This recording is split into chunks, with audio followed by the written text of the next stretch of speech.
Welcome to the deep dive. We're here to, cut through all that noise and hopefully give you some of those aha moments. There's just so much information out there, it's easy to feel overwhelmed. Our mission, really, is to boil it down, give you clarity on what really matters. And today, we're diving into something that honestly kind of highlights the persistence of online threats. We're talking about the resilience of cybercrime operations, specifically the Lumma Stealer. Yeah, and here's the thing that really grabbed us, the paradox. Back in May, just a few months ago, law enforcement had this massive takedown. Over 2,300 domains linked to Lumma seized. Sounds like a huge win, right? Like game over for them. You'd think so. But incredibly, just weeks later, reports surfaced saying the Lumma operation is back in full swing. It really is unnerving, isn't it? And this rapid reboot of Lumma, it's not just some isolated blip. It shines a harsh light on the immense challenges in fighting modern cybercrime. It shows a level of adaptability, resourcefulness even, that's a real strategic headache for cybersecurity folks. It's more than just a nuisance. Exactly. And that's the core question we want to tackle today. This deep dive is all about unpacking how this happened. How did they pull off this comeback? What are the, sophisticated new tactics Lumma is using now? And what does it all mean for how we think about cybersecurity, about digital defense? We're pulling our insights today from the report A Haplospallerkath Poth paints, a fascinating, if pretty concerning, picture. Okay, so let's get into it. This huge takedown over 2,300 domains, you said it yourself, it should have been crippling, designed to just sever their whole network. Right.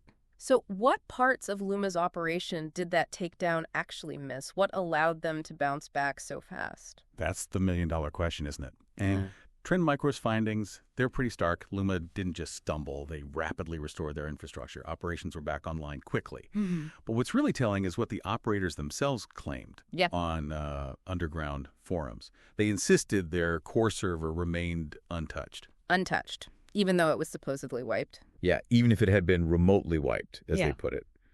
Which, makes you wonder, how often are these takedowns hitting the distribution arms, but maybe not the central brain of the operation? Like cutting off tentacles, but not the head.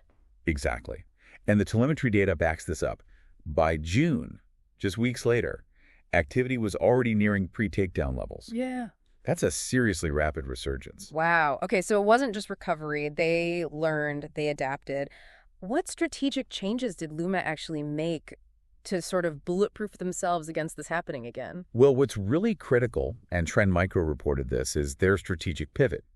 They deliberately moved away from Cloudflare. Okay. And instead, they specifically adopted Selectal. That's a Russian-based provider. Ah. And the operators were pretty explicit about why. They said it was to avoid further enforcement. So they just moved shop somewhere they felt safer, essentially. Pretty much. It's like finding a more, shall we say, business-friendly jurisdiction. It hardens their infrastructure against future takedowns. This isn't just getting back on their feet. It's a tactical evolution, a deliberate hardening. That adaptability is, unsettling. And it leads right into the next part, the sophisticated tactics Trend Micro found. These seem to be fueling the current infection wave.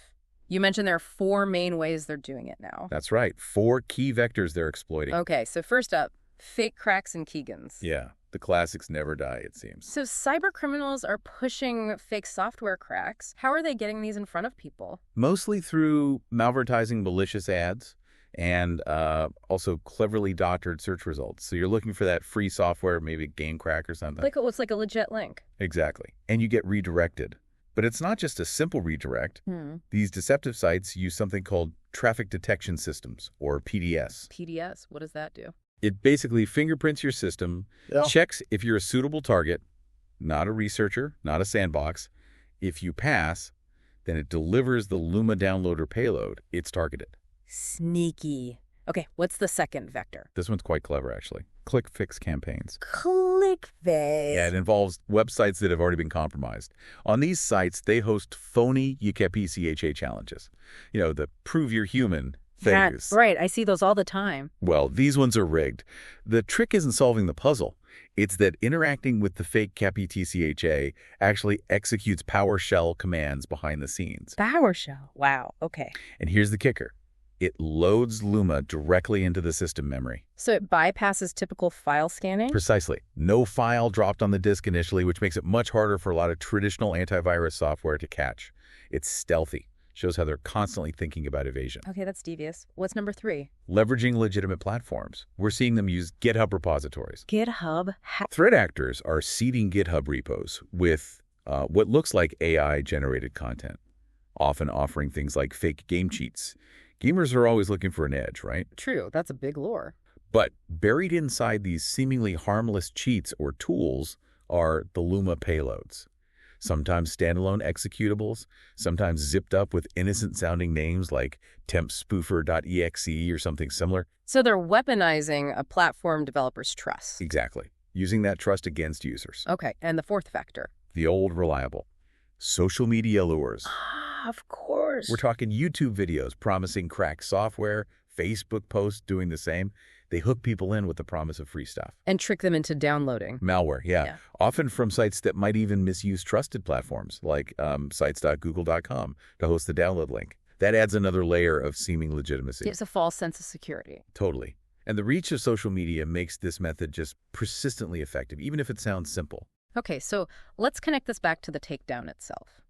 You mentioned something really crucial earlier. Despite this massive operation, seizing thousands of domains, there have been no reported arrests or formal charges. That's the detail that really stands out. Why does that specifically make you worry about the long-term effectiveness of these takedown efforts? Because it means the people running the show, the core operators, they're likely still out there, free to just rebuild, refine their methods, and carry on. So the infrastructure gets hit, but the expertise remains. Exactly. It raises this fundamental question.